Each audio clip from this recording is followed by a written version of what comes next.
இல்லை இல்லை, நான் நினைக்கிறேன் 1946 6ல் நான் வந்து நேராக கோயம்புத்தூருக்கு போயிட்டேன். சென்ட்ரல் ஸ்டுடியோ சென்ட்ரல் ஸ்டுடியோவில் ஜூபிட்டர் லீஸ் எடுத்து அங்கே என்ன படம் நடக்குதுனாக்கா, கன்னியின் காதலி, ராஜகுமாரி, இப்படி வரிசையாக படம் எடுத்துகிட்டு இருக்காங்க. அங்கே நான் போகிறேன். இவங்க 2 பேர் தான். யார்? இவங்க 2 முதலாளிகள் தான். எஸ்கே முதலாளி, சோமசுந்தரம். அங்கே தான் அந்த வெங்கடசுவாமி நாயுடுன்ட்டு யூஆர் ஜீவரத்தினுடைய ஹஸ்பண்ட். யூஆர் ஜீவரத்தில் நான் கடையில் மீட் பண்ணிட்டேன். ஆமாம், சொல்ல மாட்டேன். அவங்கள அங்கேயே மீட் பண்ணிட்டேன். ஏன்னா அதில் அவங்க ஆக்ட் பண்ணியிருக்காங்க. அங்கே இளங்கோவனை மீட் பண்ணேன், எல்லோரும் மீட் பண்ணாங்க, எல்லாம் பெரியவங்களெல்லாம்.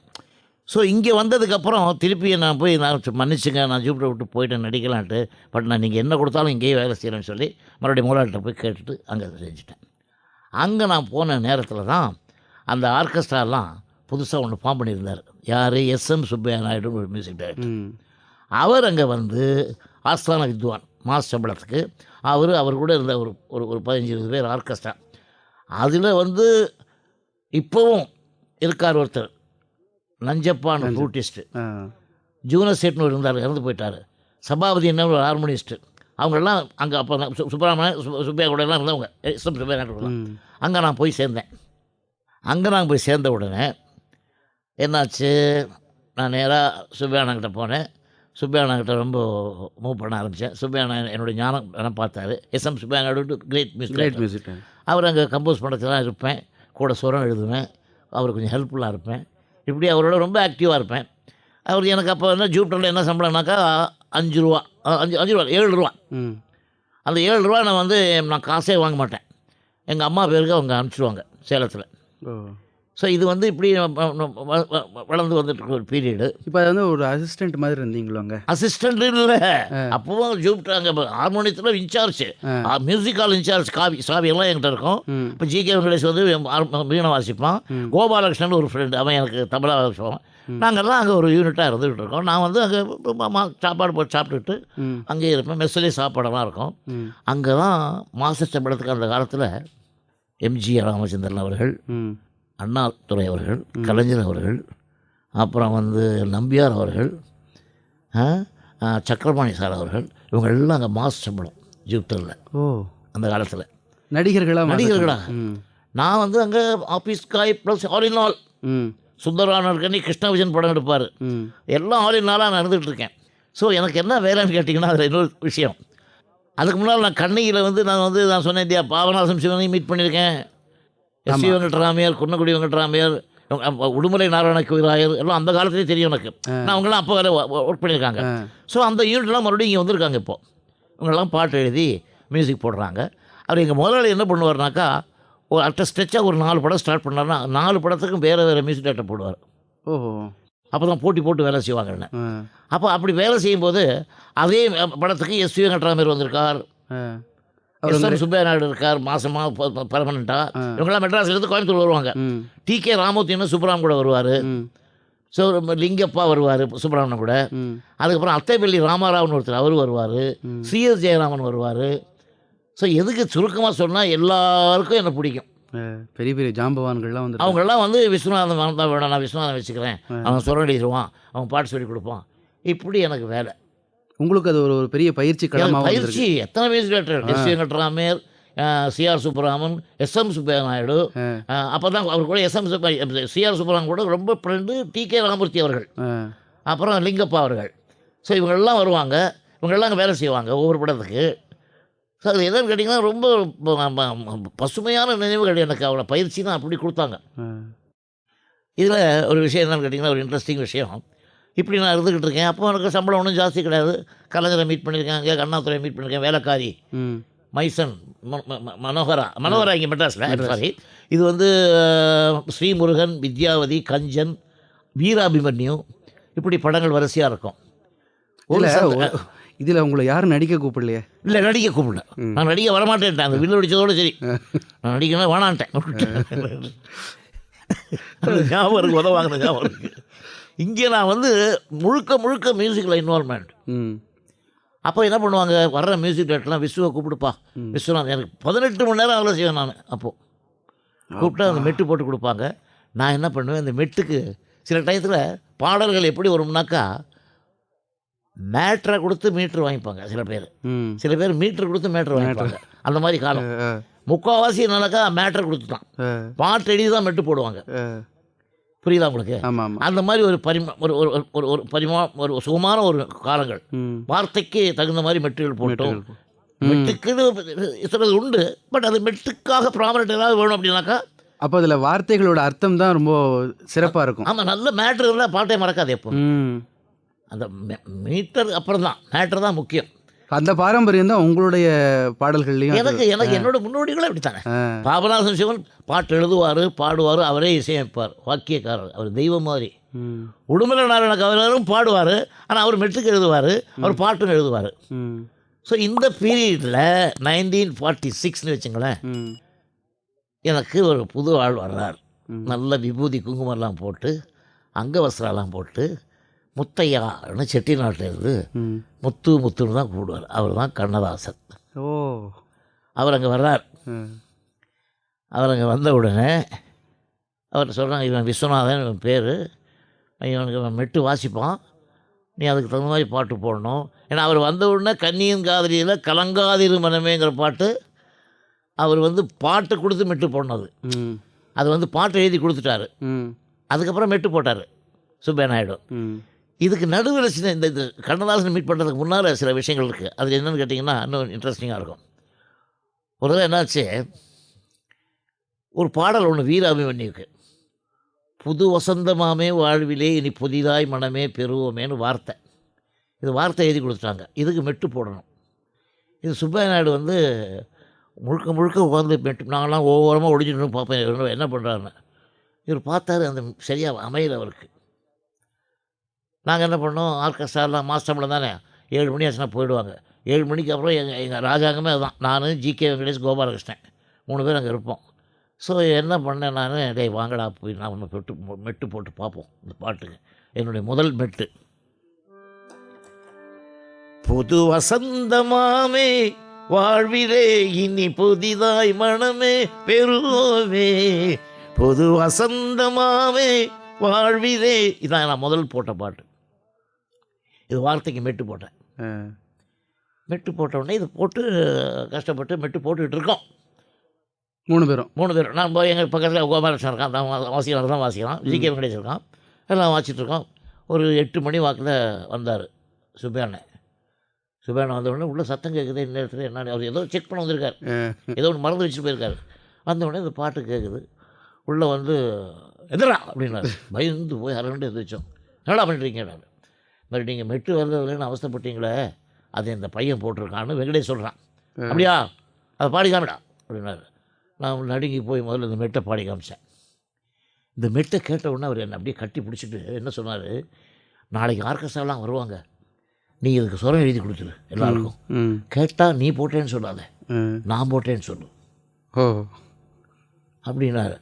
எனக்கா ஒரு பெரிய சந்தோஷம் தாங்க முடியல. என் மெட்டை ஒத்துக்கிட்டார், அவ்வளோ பெரிய மியூசிக் டைரக்டர்.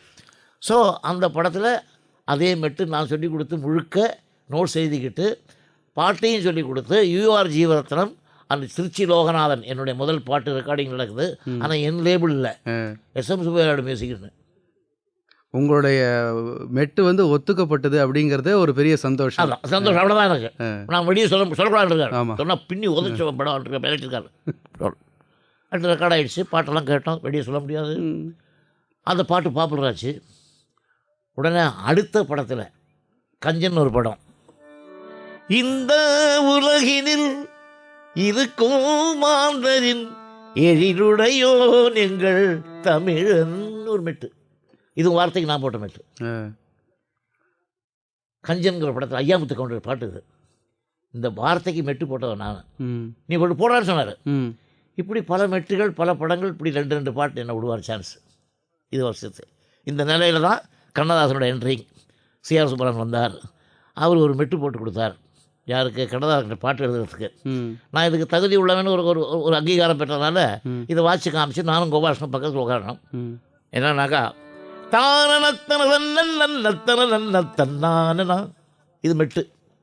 இது யார் போட்டு கொடுத்தா? சுப்பராமன் சார் போட்டு கொடுத்து என்கிட்ட பாட்டு எழுதி வாங்க சொல்கிறார். இந்த மெட்டுக்கு ஒரு கவிஞரை என்ன பண்ணார் கண்ணதாசன் அவர்கள் என்ன பண்ணார்னா, ஒரு 3 நாள் மெட்டு வாசிலான்னு சொல்லி மெட்டுக்கு பாட்டே வரல அவர். போட்டு தத்தளிச்சுட்டு இருந்தார், அங்கேயும் இங்கேயும் சுற்றிக்கிட்டு பூனை குட்டி கொட்டுற மாதிரி. அட ஏன் நீ எல்லாம் எழுத வரல, 3 நாளாக இந்த டியூனுக்கு எழுத வரலன்னு நான் அவரை பேசுகிறேன். எவ்வளோ டியூனுக்கு பொடி பையன் நம்மளை இப்படி பேசலான்னு அவருக்கு கோவம் ஒரு பக்கம். உங்களோட பெரியவர் அவர்? கண்டிப்பாக என்னோட 2 வயசு பெரியவர் அவ்வளோதான். வந்தார், என்ன எப்படி நான் சரியா இல்லை அதை ஒன்று போடுறார்.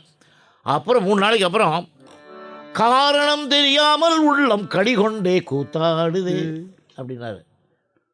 பாடி பார்த்தேன், இது எப்படா இருக்குன்னாரு. நல்லா இல்லைண்ணா. ஏன்யா இந்த கடி கூத்தெல்லாம் அசிங்கமாக இருக்குது, ஓசை நல்லா இல்லை, வேறு வார்த்தை போடுங்க. அப்போ பார்த்தா இந்த பொடி பையன் தமிழே தெரியாது இருக்குது, அதை வச்சுட்டு போய் நம்மளை விரட்டுறான்ட்டு அவருக்கு ஒரு கோபம் மேலே ஒரு ஆசை வேறு. சரி மாற்றலாம் நான் ஒத்துக்க மாட்டேன், இதை ஒத்துக்காது, ஜனங்களுக்கு பிடிக்காது. ஜனங்களை பற்றி உனக்கு நல்லா தெரியும் கேட்டார். எனக்கு தெரியும் இது ஓசை நல்லா இல்லைண்ணா. அந்த வழியாக அந்த ஆஸ்தான வித்வான் அப்போ உடம்புலை நாராயணகவியார் வந்தார்.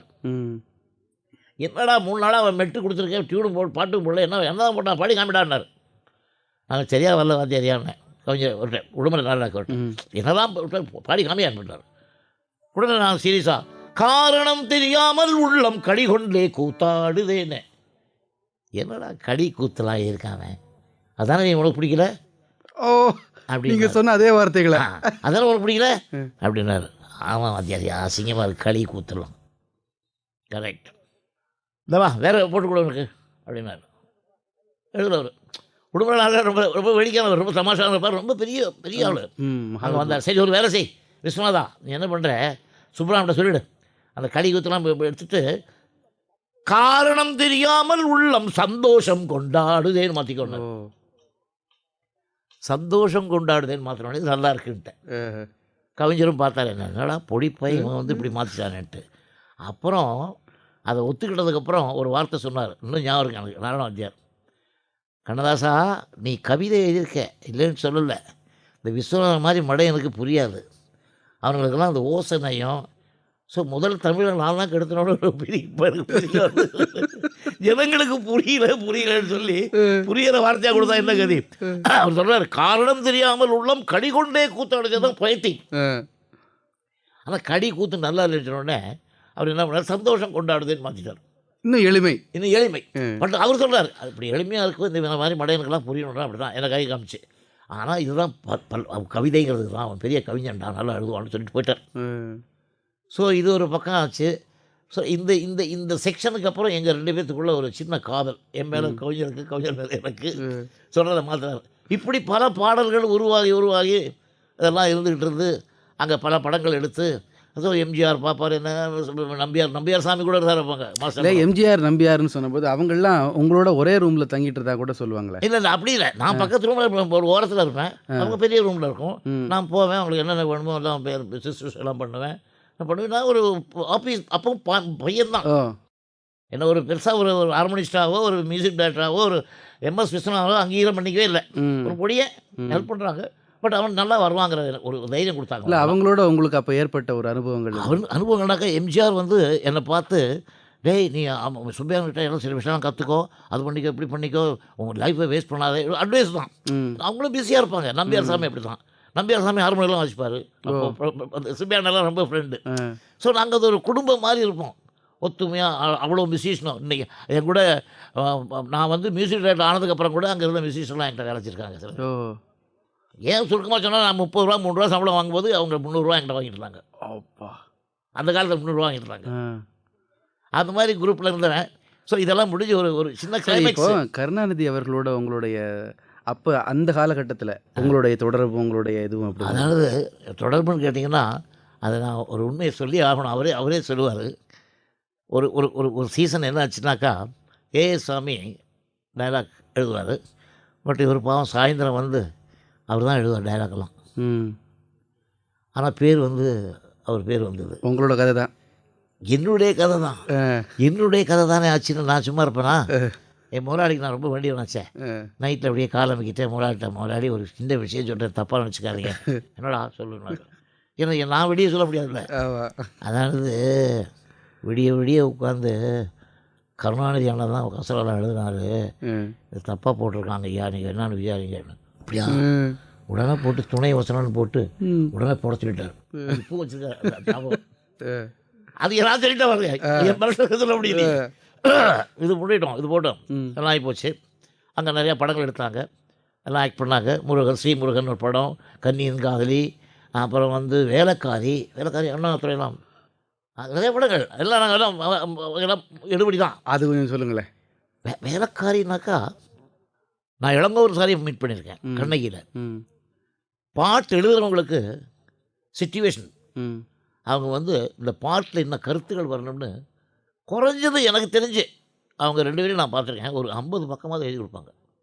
இந்தந்த மேட்ரு வரணும், சாங்குக்கு என்னென்ன விஷயங்கள் வரணும், இந்த கேரக்டர் பாடின இடத்துல பாடுறதுக்கு ஒரு பாட்டுக்கு அவ்வளோ எழுதி கொடுப்பாங்க. அவ்வளோ இதில் எது வேணாலும் வச்சுங்க, இந்த கருத்துக்கள் வரணும். அதை என்ன இன்னும் சுருக்கமாக சொன்னால் உங்களுக்கு சொல்கிறேன், நம்ப மாட்டீங்க நீங்கள். மானமெல்லாம் போன பின்னே வாழ்வதும் ஒரு வாழ்வான்னு ஒரு பாட்டு இருக்குது.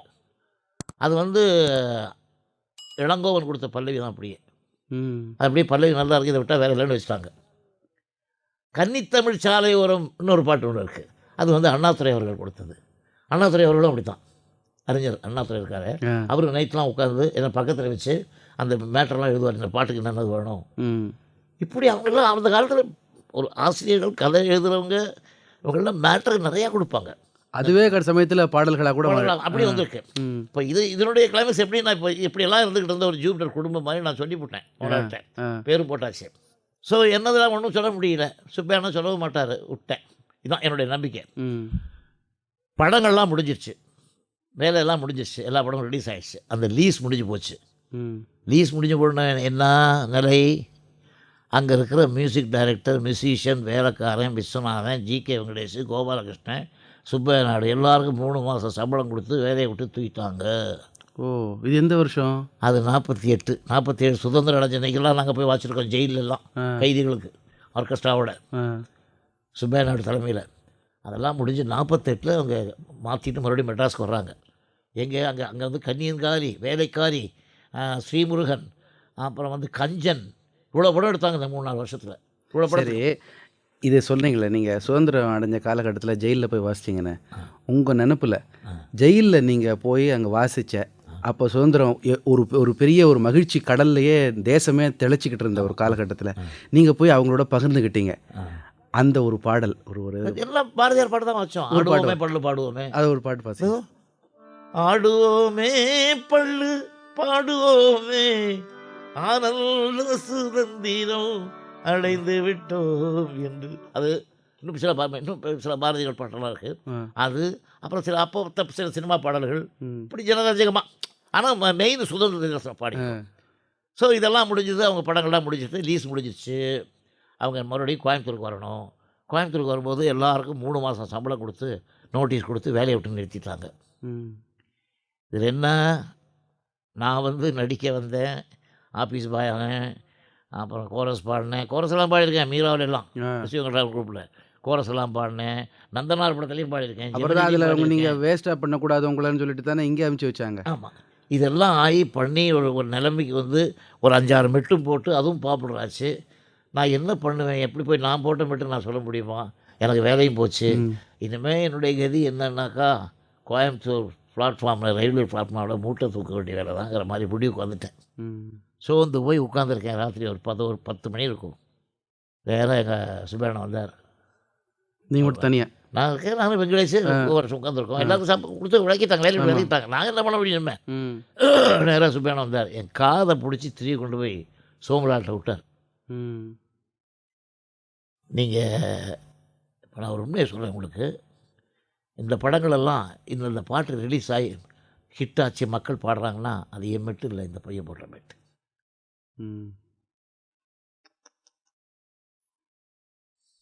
இந்த பையன் போட்ட மெட்டு. அதனால் அவனை மட்டும் நீங்கள் காப்பாற்றுங்க, எனக்கு பரவாயில்ல. அவனை அப்படி கை விட்டுறாதீங்க. நீங்கள் அவனை மெட்ராஸ் திருப்பி கூப்பிட்டு போங்க, கூப்பிட்டு போய் சுப்பராமன்ட்ட சேர்த்து விட்ருங்க. சுப்பராமன் சந்தோஷமாக எடுத்துக்குவான் அவனை இப்படின்னு உருக்கமாக சொன்னார். நான் முடியல, என்னால். அவரோட பிள்ளைங்க இல்லை, எந்த இடத்துல சொன்னார் பாருங்க. நீங்கள் வந்து ஒரு பரிதவிப்பு எதுவுமே இல்லை, நிர்கதியாக இருக்கிற ஒரு இதில். அதே தான் சங்கீதம் சொல்லி கொடுத்த குருநாதனும் இப்படி, எனக்கு வாசகம் இப்படி. உங்கள் ரெண்டாவது குரு இது வெங்கட்ராமையர். இவர் 3வது. இவர் என்ன என் மேலே இவ்வளோ அன்பு வச்சுருக்காங்க பாருங்கள். ஸோ அந்த நிலையில் அப்படியா இவனா போட்டான், சரி இவனே நான் கூப்பிட்டு போகிறேன், அப்படி நீ மட்டும் வாடானாங்க. கொஞ்ச நாளில் வெங்கடேஷும் வந்துட்டான், கொஞ்ச நாள் கோபாலகிருஷ்ணன் வந்துட்டான். இப்போ நான் எங்கே இருக்கேன்? மெட்ராஸ் சுப்பராமன்ஸ் பார்ட்டியில் இருக்கேன். சிஆர் சுப்பராமன் பார்ட்டியில். ராமமூர்த்தி என்னை பற்றி அவ்வளோ சொல்லுவார். ஏன்னா அவரே இங்கே மியூசிக் டைரக்டராக வந்திருக்கிறாரு. அவர் வந்து இவருக்கு அசிஸ்டண்டாக வந்திருக்காரு சுப்பராமன் சாருக்கு கோயம்புத்தூர். அப்போது சுப்பராமன் பார்ட்டியில் இப்போ யாராக இருந்தாங்கனாக்கா சுப்பராமன் சாருக்கு ஃபஸ்ட் அசிஸ்டண்ட் வந்து கோவர்தனம், அப்புறம் லிங்கப்பா, அப்புறம் ராமூர்த்தி அப்புறம் சபாபதி ஹார்மோனிஸ்ட்டு, இவங்கெல்லாம் இருக்காங்க. இப்போ இங்கே நான் போய் என்டர் ஆகுறாங்க. சுப்பராமனை என்னை கூட்டு ஒத்துக்கிட்டார். இங்கே இது சொர்க்கவாசல், தேவதாஸ், சண்டிராணி இப்படி போயிட்டுருக்கேன். ஸோ இது வந்து சண்டிராணியில் அந்த பீரியடில் என்னாச்சு, என்னை வந்து அவரோட ஜாயின் பண்ணி விட்டு ராமூர்த்தின்னு சொல்லுவார், விசு நல்லா புத்திசாலி, அவன் முன்னுக்கு வருவான், அவன் நம்ம வச்சுக்கோ, சுப்பராமணி அவனை சேர்த்துக்கோ, இப்படி எல்லாம் ரெக்கமெண்ட் பண்ணுவாருங்க. ஸோ நான் சுப்பராம சார்கிட்ட வந்தாச்சு. சுப்பராம சார்கிட்ட வந்த உடனே இவங்களுக்கெல்லாம் அப்போ குடும்பம் ஃபேமிலியெல்லாம் இருக்குது இல்லையா, அவங்கெல்லாம் ஓரளவுக்கு தான் இருப்பாங்க. நான் வந்து விடிய இல்லை ஒரு வேலை செஞ்சாலும் 12 மணி வரைக்கும் அவரோடயே இருப்பேன். அவருக்கு எல்லா பணிவிடையும் செஞ்சு அவரோட இருப்பேன். சிஆர் சுப்பராமனோட வெட்டு போடுவேன். நான் இவங்களை எல்லாம் கொஞ்சம் ஓவர்டேக் பண்ண மாதிரி பண்ணி நான் ஃபஸ்ட் அசிஸ்டண்ட் ஆகிட்டேன். யார்? விஸ்வநாதன் வந்து இவங்களால் சேர்க்கப்பட்டவன். இவங்களாம் என்ன சிபாரிசு பண்ணாங்க. இருந்து வந்து அவங்கெல்லாம் அப்படி போனதுக்கப்புறம் நான் வந்து சுப்பராமனுக்கு ஃபஸ்ட் அசிஸ்டண்ட் அப்படிங்கிற நிலைமை வந்தது. அதுக்கப்புறம் நான் பாட்டுகள் வாசித்தேன், ஹார்மோனியம் வாசித்தேன், அதுக்கு சம்பளம் வாங்கினேன். அப்போ எங்கள் வீடு வாடகைக்கு எடுத்தேன். எங்கள் அம்மாவை தாத்தாக்கெல்லாம் கூப்பிட்டு வந்து காப்பாற்றினேன் வாடகை வீட்டில். இதை விட ஒரு விஷயம், ஒரு கிளைமேக்ஸ் என்னான்னு கேட்டிங்கன்னா, இப்படி நான் சுப்பராம பீரியடில் இருக்கும்போது நான் எப்படி மியூசிக் டைரக்டரான தெரியும் இல்லையா, அந்த பீரியடில் ஒரு நாள், அதாவது இந்த மயிலாப்பூரில் ஈஸ்வரி லஞ்ச் ஹோம்னு ஒரு ஹோட்டல் இருக்குது. அங்கே வந்து மந்தவெளியில் ஒரு 11 ரூபா வாடகை ரூம் மேலே 3வது மாடியில் இந்த பந்தல் போட்டிருக்கோம், அடஞ்சாமொழி தெருவில். அங்கே தான் நான், வெங்கடேஷ், கோபாலகிருஷ்ணன் 3 பேர் குடியிருக்கோம். சுப்பராமன் பார்ட்டியில் வேலை வச்சுக்கிட்டு அவங்களும் இதில் வந்துட்டாங்க. நான் தான் கூட்டு வந்தேன் சொல்லி. இதுதான் சொசைட்டி. இந்த பீரியடில் எனக்கு நான் சொல்ல எஸ்எம் ராஜான்னு ஒருத்தர் பழக்கமானார். பாலையனகமில் வைரம் கட்டியார். வைரம் அருணாச்சலம் கட்டியார் கம்பெனிக்கும் போயிருக்கேன் நான். அங்கே வேலை செஞ்சது தான் நம்ம முஸ்தாஃபா, நம்ம முத்துராமன் சார், சிவபாகியம்மா, இவங்களெல்லாம் மீட் பண்ணாங்க. டிஎன் ராஜப்பா, முஸ்தாஃபான்னு இறந்து போயிட்டார் நடிகர் முத்துராமன் சார். ஸோ அங்கேயும் ஒர்க் பண்ணி அங்கே எஸ்எம் ராஜா, ஹரிஹரன் இவங்கெல்லாம் இருந்திருக்காங்க. அவங்க என்ன பண்ணாங்க, திடீர்னு ஒரு நாளைக்கு நான் சாப்பிட்டு அப்படி நடந்து போயிட்டுருக்கேன். ஈவினிங் ஒரு 7 மணி 8 மணிக்கு வண்டி வந்து நின்றுது. டேய் விஸ்வநாதா வண்டி ஏறானார் அவர் எஸ்எம் ராஜா. என்னென்ன உனக்கு ஒரு மியூசிக் சான்ஸ் வந்துருக்கு வா அப்படின்னாரு. எனக்கு கை கால் ஒன்றும் உடனே திடீர்னு ஏறி உட்காந்தாக்க அந்த கீழ்பாக்கு வந்தோம். கீழ்பாக்கு வந்து சந்திரா பிக்சர்ஸ்னு ஜெனோவான்னு படம் எடுக்கிறாங்க. அதில் எஃப் நாகூர் டைரக்ட் பண்ணுறாரு. எது இப்போ நான் சுப்பராமன் கூட சேர்ந்ததுக்கப்புறம் லிஸ்டண்டு வந்த உடனே அவர் என்ன சொன்னார், இந்த பையன் நல்ல ஞானஸ்தன் என்ன சிபாரிசு பண்ணுறார் முதலாளிக்கு. அவர் சந்திரா பிக்சர்ஸ் இபி ஈப்பச்சன் மேத்யூஸ் அவங்க தான் ஜெனோவா எடுக்கிறாங்க. யார் ஹீரோ தெரியுங்களா? எம்ஜி ராமச்சந்திரன் அவர்கள், பிஎஸ் சரோஜான்னு ஒரு அம்மா, இவங்க தான் இருக்காங்க. அவங்கள என்ன நான் பார்த்துருக்கேன், தெரியும். அந்த அம்மாளையும் பார்த்துருக்கேன். பிஎஸ் சரோஜானா அந்த காலத்துலேருந்து பார்த்துருக்கேன், கண்ணை கேட்டிருந்து.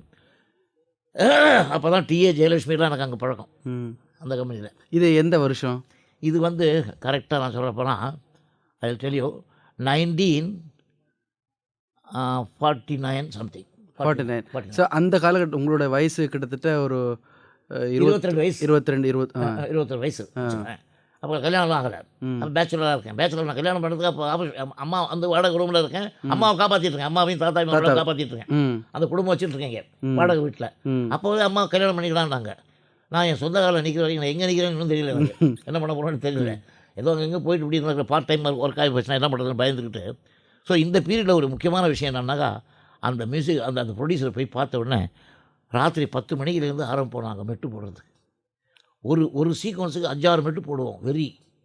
இதெல்லாம் பார்த்து அந்த ப்ரொடியூசர் ரொம்ப பிடிச்சி போச்சு. ஆனால் உங்களை பற்றி அவங்களுக்கு எப்படி தெரிய வந்தது? எஸ்எம் ராஜா ரெக்கமெண்ட் பண்ணார். எஸ்எம் ராஜா அந்த கம்பெனிக்கு வேலை செய்கிறார். எஸ்எம் ராஜாங்கிறவர் எனக்கு பாய்ஸ் கம்பெனியில் ஃப்ரெண்ட் ஆனார். அவர் சொல்கிறத ஏற்றுக்கிட்டு அவர் ஹார்மோனிஸ்டாக இருந்தவர் கம்பெனியில். ஓஹோ. எஸ்எம் ராஜாங்கிறவர் பாலையானங்கம்லையும் வைரம் அருணாச்சலம் கட்டிலும் ஹார்மோனிஸ்டாக இருந்தார். இல்லை அது கரெக்டு. ஆனால் இவர் சொல்கிறத மதித்து அவங்க வந்து ஆமாம், எஸ்எம் ராஜாங்கிறவர் அவ்வளோ நல்லவர், அவரை நம்பிக்கை உள்ளவர். அவர் தான் அங்கே ப்ரொடக்ஷன் வேலை பார்க்குறாரு. அவர் ஹார்மோனிஸ்ட், அவர் மியூசிக் டேரக்டர் என்ன ரெக்கமெண்ட் பண்ணுறாரு. அதுக்கு முன்னால் எம்எஸ் ஞானமணி கூட அங்கே பண்ணியிருக்காங்க. ஸோ இந்த பையனுக்கு 2-3 பாட்டு சான்ஸ் கொடுங்க தைரியமாக போய் சொல்லி நாங்கள் போய் கம்போஸ் பண்ணிட்டோம். ரெக்கார்டிங் நாளைக்கு ராத்திரி 11 மணிக்கு உட்காந்து பட்னியாக பசியாக, அதாவது சில டயத்தில் பார்த்தீங்கன்னாக்கா சைக்கிள் ரிக்ஷாலெல்லாம் போவோம், நடந்தெல்லாம் போவோம் கம்போசிங்க்கு. கீழ்ப்பாக்கில் மயிலாப்பூர்லேருந்து அந்த கீழ்ப்பாக்கு. இது வந்து 11 மணிக்கு ஃபோன் பண்ணுறாரு. ஃபோனில் தகராறு நடக்குது எம்ஜிஆருக்கும் ப்ரொடியூசருக்கும் எங்கள் முன்னாலே. ഞാൻ ഒന്ന് ചൊല്ലു സാർ MG, ഞാൻ ഒന്ന് எனக்கு ஒரு இந்த பையனை தவிர வேறு யாரும் ഞാൻ போட போகிறதில்லை, இவர் தான் மியூசிக் பண்ண போகிறது, நீ இஷ்டம் இருந்தால் வா, இல்லைன்னா வச்சுக்கோ, நான் உன்னை கேன்சல் பண்ணுறேன்னு போட வச்சுட்டார். யார்? ப்ரொடியூசர் எம்ஜிஆர். அவர் சொல்கிறார், எம்ஜிஆர் சொல்கிறார், அவனுக்கு என்ன தெரியும், ஹார்மோனியம் எல்லாம் தொடச்சிருந்தா அந்த பையனை போட்டு போடுறியே, ஏன்னா அவர் ப்ராஜெக்ட் கெட்டு போகக்கூடாது இல்லையா. ஆமாம் ஆமாம். அவருக்கு என்ன பற்றி தெரியல. நான் என்ன மியூசிக் டேரக்டர்னு சொல்லிட்டாங்க எம்ஜிஆர்கிட்ட. யார்? ஈபி ராஜன், ஈப்பச்சன். என்ன சொல்கிறாரு, இந்த மாதிரி ஜூப்டர்லாம் இருந்தானே அந்த பையன் தான் மியூசிக். ஐயோ, அவருக்கு ஒன்றும் தெரியாதுன்னு சொல்கிறார் பொருளுக்கு ஃபோனில். எனக்கு பயம், எங்கே விட்டுருவாங்களோ. ஃபோனை வச்சுட்டார், நீ தான் மியூசிக் டேரக்டர் ஆகணும், எம்ஜிஆர் வரலன்னா பரவாயில்ல. எப்னாகுட் டைரக்ஷன். அடுத்த நாள் நியூட்ரான் ஸ்டுடியோவில் இங்கே கீழ்ப்பாக்கில் லின்ஸா ரெக்கார்ட் பண்ணுறாரு, அரசு பண்ணுறாரு. எம்ஜிஆர் வரல. பி லீலாமா, ஜிக்கி, ஏஎம் ராஜா அவங்களாம் பாடுறாங்க. அப்போ வந்து நான் சுப்பராமனாட்ட ஆசீர்வாதம் வாங்கிட்டு பொட்டெல்லாம் வச்சு விட்டு, நல்லா வருவேடா, நீ போய் செய், தைரியமாக செய், நான் உனக்கு நல்லா அனுகிரகிக்கிறேன்னு சொல்லி என்னை சுப்பராமனை வழி அனுப்பிச்சி வச்சு நான் போய் அங்கே 4 பாட்டு எடுத்தேன் சார். 4 பாட்டு எடுத்து நான் ஒரு அளவுக்கு நான் அன்லக்கி சில விஷயங்களில். நான் இதுதான் கிளைமேக்ஸ் என்னுடைய வாழ்க்கையில். சுப்பராமன் கூட நான் அசிஸ்டண்ட்டாக இருந்தேன், கூட இருந்தேன், எல்லாம் பண்ணேன், இந்த ஒரு படமும் பண்ணேன். இந்த 4 பாட்டு எடுத்தேன். அவர் கேட்கணும், அவர் கேட்கல. எம்ஜிஆர் கேட்டார் பாட்டை. எம்ஜிஆர் கேட்டுட்டு, அவன் எங்கே இருக்கான் விஸ்வநாதன் கேட்டிருக்காரு. இந்த மாதிரி அடஞ்சாமொழி தெருவில் 11 ரூபா வாடகையில் மேலே இருக்கான்னு. நம்ப மாட்டீங்க, ஒரு நாள் ஈவினிங் ஒரு 7:30, 8 o'clock நல்ல மழை பெஞ்சிட்ருக்கு. காரில் வந்தார், தேடி பிடிச்சி மேலே வந்தார். நாங்கள் அப்போ தான் உட்காந்து ஏதோ ப்ராக்டிஸ் பண்ணிகிட்ருக்கோம். மேலே வந்தவுடனே என்னை அப்படியே கட்டி பிடிச்சிட்டாரு. நான் தப்பாக நினச்சிட்டேன்டா தம்பி, நீ இவ்வளோ நல்லா பண்ணுவேன்னு தெரியல எனக்கு, பாட்டு கேட்டேன், ரொம்ப நல்லா இருந்தது, இனிமேல் நீயும் நானும் ஷேர் பண்ணலாம், ஒர்க் பண்ண போகிறோம் அப்படின்னு சொல்லிட்டு போனார். ஸோ இதுக்கப்புறம் எனக்கு என்ன ஒன்று அவ்வளோ சந்தோஷமாக போச்சு. இதை முடிச்சுட்டு இந்த பாட்டு சுப்பராமன் கேட்கலையே, சுப்பராமன் கேட்க போகிறார். அந்த நிலைமையில் ஏதாச்சும் தேவதாஸ் ஒர்க் பண்ணிட்டு நடந்துகிட்டு இருக்கு. தேவதாஸில் ஒரு ரெக்கார்டிங் நடந்தோடனே அவருக்கு ஸ்டமக் பெயின், கொஞ்சம் ஒரு ஃபிட்ஸ் வரும் அடிக்கடி சுப்பராமன் சாருக்கு. வாய் தவறி ஒரு வார்த்தை சொல்லிட்டு போனார், நீ பார்த்துக்க ரெக்கார்டிங்க, நான் கொஞ்சம் ரெஸ்ட் எடுத்துகிட்டு நாளைக்கு வந்து சேர்ந்துக்கிறேன், ரெஸ்ட் எடுத்துக்கோ, நீங்கள் இப்போ நான் ரெஸ்ட் எடுத்துக்கிறேன், நீ பார்த்துக்கோ அந்த வேலையினார். அப்போ ராமச்சந்திரனா இருக்கார் கூட. ரெக்கார்டிங் முடிஞ்சுது. ரெக்கார்டிங் முடிஞ்சு நான் போய் எல்லாம் முடிச்சு கொடுத்துட்டேன், ரெக்கார்டிங் சரியாக வந்திருக்கேன். அப்படியா, சரி நான் பாட்டு கேட்டுக்கிறேன், நீ போ அப்படின்னாரு. ஆனால் நீங்கள் எப்போ வர்றீங்க என் பாட்டு கேட்குறதுக்கு? நான் எடுத்துருக்கேன் 4 பாட்டு, நாளைக்கு 1 மணிக்கு வச்சுக்கேன், வேலையெல்லாம் முடிஞ்சு நான் வந்துடுறேன். இப்போ நான் வந்து அடஞ்சாமொழி தெருவில் எங்கள் தாத்தாவோட 300 ரூபா வாடகைக்கு, கொஞ்சம் 11 ரூபாயிலிருந்து 300 ரூபா வாடகைக்கு வந்துட்டேன். எங்கள் தாத்தா குடும்பத்தை எங்கள் அம்மாவெல்லாம் வச்சு பார்த்துட்ருக்கேன். எங்கள் அம்மாவை வந்து ரொம்ப துரிதப்படுத்துகிறாங்க, கல்யாணம் பண்ணிக்கிறாங்க, வேண்டான்னு தப்பிச்சிட்ருக்கேன். இந்த 4 பாட்டையும் சுப்பராமன் கேட்கணும் இல்லையா, எனக்கு அதான் ஆசை. பெரிய ஆத்ம திருப்தி இல்லையா இல்லையா. ஒரு 12:45 மணிக்கு நான் சாப்பிட்டு நாங்கள் 3 பேர் வெளியே உட்காந்துருக்கோம். 4 மணிக்கு சுப்பராமன் கேட்க வர்றாரு. எங்கள் பார்ட்டியில் மேன்லின் ராஜுன்னு இருக்கார், அவர் இப்போ இருக்கார். அவர் என் ஸ்கூட்டரில் விருன்னு வர்றாரு, விஸ்வநாதா சுப்பராமன் செத்து போயிட்டாரா. ஒரு நிறைவேறாத கனவா. எவ்வளோ கஷ்டமாக இருக்கும் இல்லையா. இப்போ லக்கி ஃபெலோட என்னடா விஸ்வநாதா அப்படி அதிர்ஷ்டம் இல்லாமல் இருக்கேன். அன்றைக்கி ரொம்ப கஷ்டப்பட்டேன் நான். அவர் என் அடுத்த பாட்டு கூட கேட்கல சார். அவர் இல்லை, எவ்வளோ பெரிய பிரேக் கொடுத்த அந்த மனுஷன் கேட்கணும்னு எவ்வளோ ஆர்வம். இது மாதிரி இந்த குருநாதர்கள் பீரியடில் எனக்கு இப்படி வருது, எனக்கு என்ன இப்போ சாபம் பண்ணணும், என்ன போகம் பண்ணணும், எங்கள் அம்மாட்ட போய் சொல்லி அழுதேன். அதுக்கப்புறம் என்னாச்சு, ஆல் ப்ரொடியூசர்ஸ் வந்தாங்க. சொர்க்கவாசன் நிற்கிது, தேவதாஸ் நிற்கிது, வேறு ஏதோ படங்கள்லாம் நிற்கிது. நேராக வந்து எல்லா ப்ரொடியூசரும், விஸ்வநாதன் நீங்கள் தான் அதே ஆர்கெஸ்ட்ரா வச்சு நீங்கள் தான் ஃபினிஷ் பண்ணணும் அப்படின்னார். I said no. எனக்கு முதல்ல என்னை சிபாரிசு பண்ணி இந்த இடத்துல சேர்த்து ராமூர்த்தினேன். அவரை கேட்பேன் நான். இப்போ நார்த்தில் எல்லாம் சங்கர் ஜெயகிருஷ்ணன், உஷ்ணன் லால் பாத்திரம் இப்படி 2 வெற்றிகளாக வேலை செய்வாங்களே, அது மாதிரி நான் வேலை